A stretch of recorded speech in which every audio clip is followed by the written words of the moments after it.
क्या आपने कभी किसी एक ऐसे शख्स की आवाज सुनी है जिस शख्स की आवाज उसके इंतकाल के बाद भी दुनिया को जगा रही हो? यह आवाज है आज से लगभग 15 साल पहले इस दुनिया को अलविदा कह चुके डॉक्टर इसरार अहमद साहब की। इस नाम को आपने सोशल मीडिया पर कहीं न कहीं जरूर सुना या देखा होगा। इनका इंतकाल तो सन 2010 में हो गया था, मगर इनके बयानों में कहीं गई 20-30 साल पुरानी बातें आज भी वायरल होती रहती हैं, क्योंकि जो कुछ उन्होंने उस वक्त अपने बयानों में कहा था वो आज के दौर में सच होता नजर आ रहा है। डॉक्टर इसरार अहमद साहब पाकिस्तान के एक नामवर इस्लामी स्कॉलर थे। Asia, middle east, western Europe और नॉर्थ अमेरिका हर जगह इन्हें सुना जाता था, मगर बहुत कम लोग जानते हैं कि इनके खानदान की जड़ें भारत के उत्तर प्रदेश के मुजफ्फरनगर जिले से जुड़ी हुई है। सन 1857 की बगावत के बाद डॉक्टर इसरार अहमद साहब की मुजफ्फरनगर में मौजूद खानदानी जमीन जब्त कर ली गई। इसके बाद उनका परिवार हरियाणा के हिसार जिले में आकर बस गया और वही डॉक्टर इसरार साहब का जन्म हुआ। इनके वालिद ब्रिटिश हुकूमत में एक सिविल सर्वेंट थे और वह बाद में अपने परिवार के साथ पाकिस्तान के पंजाब सूबे के शिवार जिले में शिफ्ट हो गए थे। डॉक्टर इसरार साहब ने लाहौर की किंग एडवर्ड यूनिवर्सिटी से MBBS किया हुआ है और उन्होंने कराची यूनिवर्सिटी से इस्लामी स्टडीज में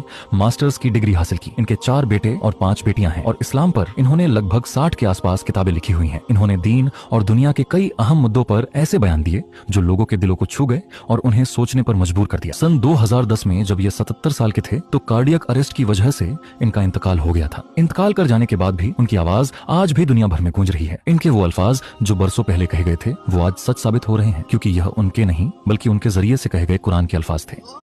क्या आपने कभी किसी एक ऐसे शख्स की आवाज सुनी है जिस शख्स की आवाज उसके इंतकाल के बाद भी दुनिया को जगा रही हो? यह आवाज है आज से लगभग 15 साल पहले इस दुनिया को अलविदा कह चुके डॉक्टर इसरार अहमद साहब की। इस नाम को आपने सोशल मीडिया पर कहीं न कहीं जरूर सुना या देखा होगा। इनका इंतकाल तो सन 2010 में हो गया था, मगर इनके बयानों में कहीं गई 20-30 साल पुरानी बातें आज भी वायरल होती रहती हैं, क्योंकि जो कुछ उन्होंने उस वक्त अपने बयानों में कहा था वो आज के दौर में सच होता नजर आ रहा है। डॉक्टर इसरार अहमद साहब पाकिस्तान के एक नामवर इस्लामी स्कॉलर थे। Asia, middle east, western Europe और नॉर्थ अमेरिका हर जगह इन्हें सुना जाता था, मगर बहुत कम लोग जानते हैं कि इनके खानदान की जड़ें भारत के उत्तर प्रदेश के मुजफ्फरनगर जिले से जुड़ी हुई है। सन 1857 की बगावत के बाद डॉक्टर इसरार अहमद साहब की मुजफ्फरनगर में मौजूद खानदानी जमीन जब्त कर ली गई। इसके बाद उनका परिवार हरियाणा के हिसार जिले में आकर बस गया और वही डॉक्टर इसरार साहब का जन्म हुआ। इनके वालिद ब्रिटिश हुकूमत में एक सिविल सर्वेंट थे और वह बाद में अपने परिवार के साथ पाकिस्तान के पंजाब सूबे के शिवार जिले में शिफ्ट हो गए थे। डॉक्टर इसरार साहब ने लाहौर की किंग एडवर्ड यूनिवर्सिटी से MBBS किया हुआ है और उन्होंने कराची यूनिवर्सिटी से इस्लामी स्टडीज में